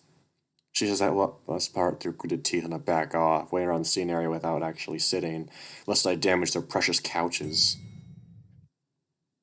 Oh, jeez. A few minutes later, a slim shade exits from one of the elevators and is put in my way by the receptionist. She walked out before stopping, noticing the state I was in. You can see her whispering something to herself before approaching me, extending me a hand. Hello, you must be the fellow looking for Mr. Lazarus from the archive department. Huh? She sighs and puts her hands on her hips. Mark, Christ, he didn't even tell this one his full name. This one? Yeah, Mark, he's still here, right? I didn't miss him. What did he promise you? Place to stay, food and shelter? What are you... That does it, I can't turn a blind eye to this anymore. Jill! She hollers at the guy that almost falls out of her chair. Lauren reaches over and grabs the phone from her desk, yelling at someone for hanging up. Am I in trouble? Doesn't answer, tapping her foot impatiently looking over the elevators. Soon the doors open and Mark leaps out, rushing over to me with his coat slung around his shoulder and briefcase half open. Gray, what are you doing here? We're gonna answer, Lauren says something and staring Mark down with a low growl. It seems one of your young wards has come to the museum to see you. What are you implying? You can't keep doing this. You forget what happened last time? Especially if they're going to come to the museum doing work I was asking for you. What if Mr. Charleston saw this? He already warned you once. Mark snarls and gets in her face, fist clenched at her side. The fight has attracted some onlookers. He speaks in a flat, menacing tone. Stay out of my fucking business, Lauren. I told you about that in confidence. When our boss started coming to me for answers, it became my business, Lazarus. Hey, guys, please stop. Mark, I just want to go home. Yes, of course, I'm sorry. He pushes past Lauren and rubs my shoulders, pushing me toward the door. Mark! He turns and looks at her a final time. This one is different, Lauren. Please don't tell Mr. Charleston. She looks away and stays silent, ears lowered. Come on, hungry. Oh my god. So we got a homophobic person, I'm guessing, or what's happening here? He ushers me outside, struggling to pull an umbrella out of his coat pocket while we wait under the metal canopy. Look at all the trouble you caused. Excuse me? He sighs, ignoring me to continue fussing with his coat. This one isn't thrilled either, you know. That got his attention. He whips around, staring at me down with cold eyes. You were supposed to wait for me to come home. You saw how dangerous this city was. I told you again and again, just fucking wait. But no, you clearly knew better, judging by your current predicament. Old Mark should here to take the fall when you show up to embarrass him. You know, I wasn't doing it on purpose. Don't lie to me, Possum. You knew this would get under my skin, didn't you? But no, Did your little friends from the Roaring Twenties magically show up and decide to whisk you away and venture against your will? Was the rabbit there too? Come on, let me fucking talk. She has a finger on my head to shush me, and I swat it away, baring my teeth and growling. Stop it! Backs away, ears lowered. Gray? Fuck this conversation, fuck this day. Stomped around frustration, run towards the subway. Gray! Don't turn around, I can't deal with it when he's like this. What's the problem with the train line's been fixed? Good, I can get back to the apartment myself. Ride in silence, sopping wet and cold. Nobody looks at me. I'm alone again, but I want to be. How could he talk to me like that? He was so tender last night, I thought I actually knew him. Such a fucking idiot. The second something's going Mark's way, he snapped, and I don't want to be around that Mark. Just like when I was with the 10. That's exactly what Simone would say, but she'd be right. Am I just attracted to assholes? No, Mark wasn't an asshole the first day, that's why I fell for him. It's weird I'm already nostalgic about it, but it was just so perfect then. Sit up and lean forward, resting my arms on my knees. Everything about that was so dreamlike, and this feels like the harsh reality I'm used to. Disappointing people, abandoning my friends, and the photo. And the photo. Maybe it really is just that broken up about losing Joshua. People react to death in all sorts of weird, unexplainable ways. It's not an excuse for mistreating me, but if that's the only reason he picked me up off the street, what was the lore and laid imply that I'm not the first? If what AJ was saying is more than a rumor, there's no way Marcus is a serial killer, right? Sure, atypical personality, absolutely. But murder, that's out of the question. I don't have a shred of evidence to convince myself otherwise, but still, that's an extreme accusation to make.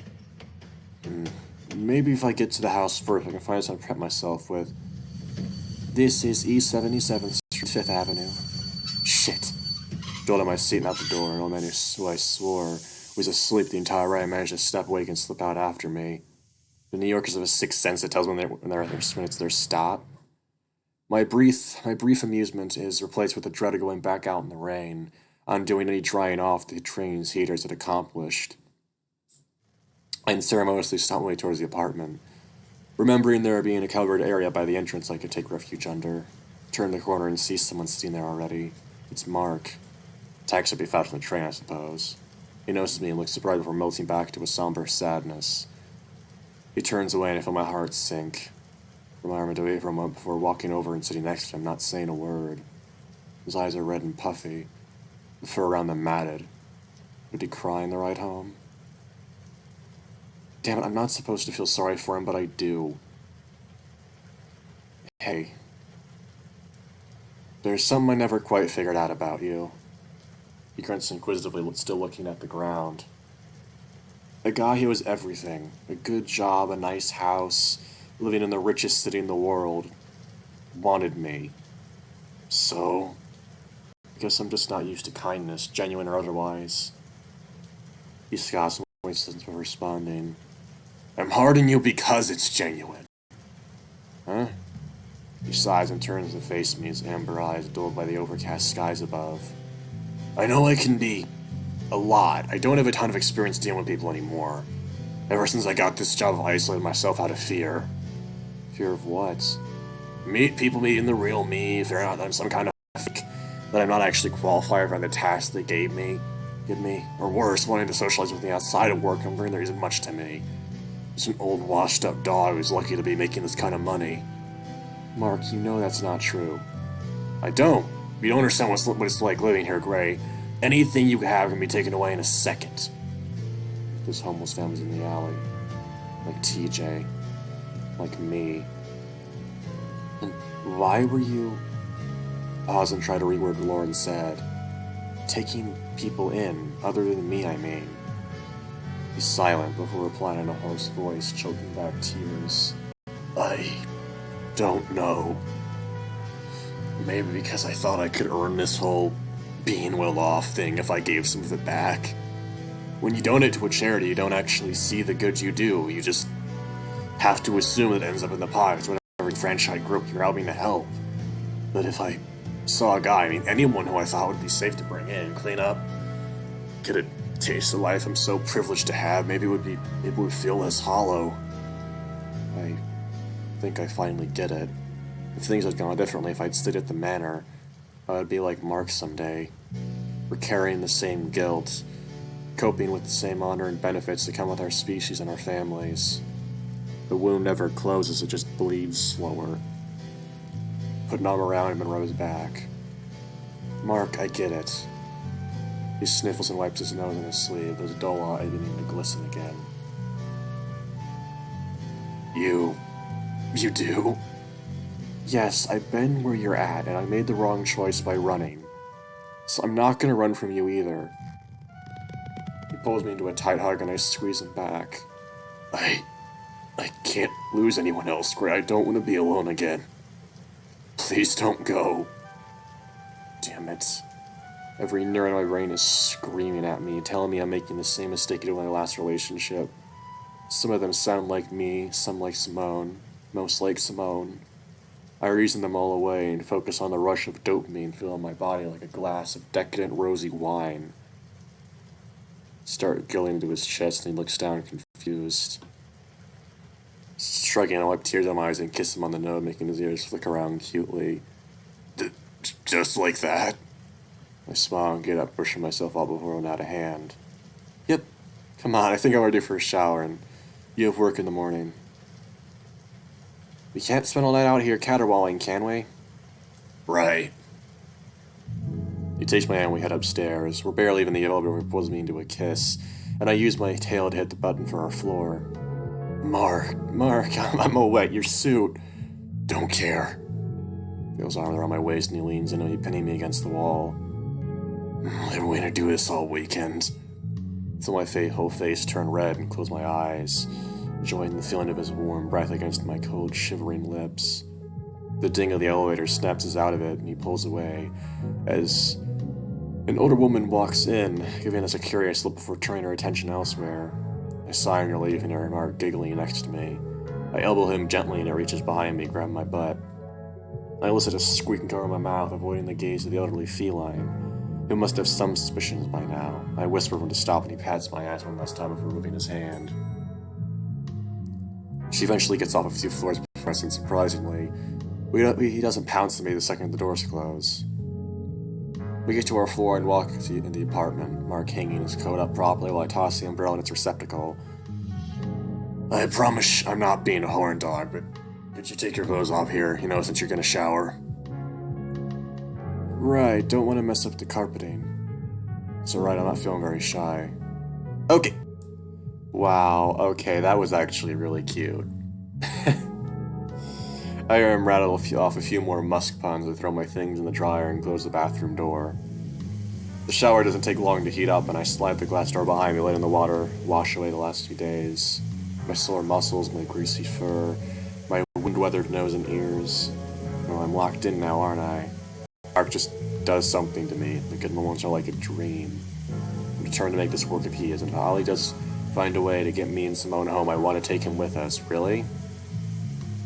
You take someone who's grown up in the 60s and take him back to the 20s? Isn't that kind of fucked up? If life here is so stressful that he's resorted to desperate measures just to cope, I'll gladly save up buy a ranch somewhere in the countryside for us to retire in. Wow, okay, dude. Tired. God, I stopped thinking so long. I'm only 25. But I've been saying I'm only since I was 20. Maybe that stops being an excuse at some point. Oh, whatever. Finished washing up for another 10 minutes, making sure to rinse my mouth out as well. I remembered I threw up earlier, and I'm really hoping Mark didn't taste anything nasty when he kissed me. Switched the water off and heard the sound of the TV. Guess Mark got bored waiting. Hoping to keep some of that energy from the elevator for tonight. On second thought, let's keep the kissing and cuddling for now. If I don't want this to be a 10 part 2, this has to be done right. Towel it off and frisk the flower up the door and get pounced on. Okay, I'm pausing. Okay, so they just cuddled a bit. And, now they're falling asleep.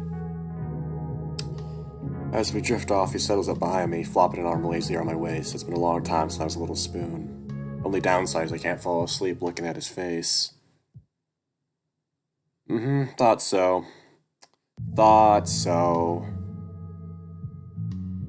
Long-ass fucking video, though. That's long-ass update. And there's the other choice here as well, where you,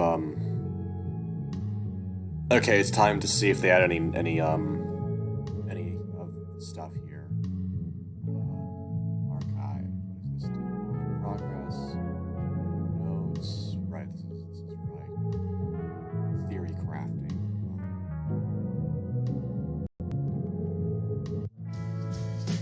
Alright, government system diaries. I don't think I've seen this one. She showed up again. Always in the first of the month after the family's asleep. She never makes a move for the gate. I don't suspect she's leaving town. She just stares out into the grain, eyes wide. Been doing this for about a year now, ever since we put the Dulcin boy in a box. I wonder if she knew the young master. Each time I go and check the field out morning after. Though maybe she's dropped her dolly through her fence and she just wants it back. Whenever I approach young madam, she makes a run for it. There's a sadness in her eyes. I hope she finds whatever she's lost. She makes for interest in still life at the very least. Huh. So... Huh. That's interesting. Okay, sanitation.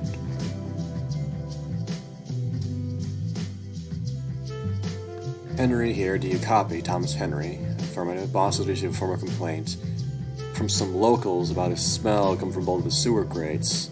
The one between 2nd and 3rd down the village. What do residents of that shithole expect from what's essentially a glorified sewer? I told the higher-ups it was a waste of time and money, but apparently using my engineering degree for this bullshit was in the budget, so down I go. I'm supposed to take my kids trick-or-treating tonight, too. I have to make it up to him, and if it's a little tight when I get back to the surface. Okay, it does smell pretty bad down here. I'll do another check-in after I determine the source. Henry out. Huh. Okay. Nothing else. That was it. That's all that was added. If you want to see the rest of it, then okay. So is there anything else here? That's all the same. Yeah, this is the same. He graduates. It's the same. Everything here is the same. Okay. That was a waste of time. Guess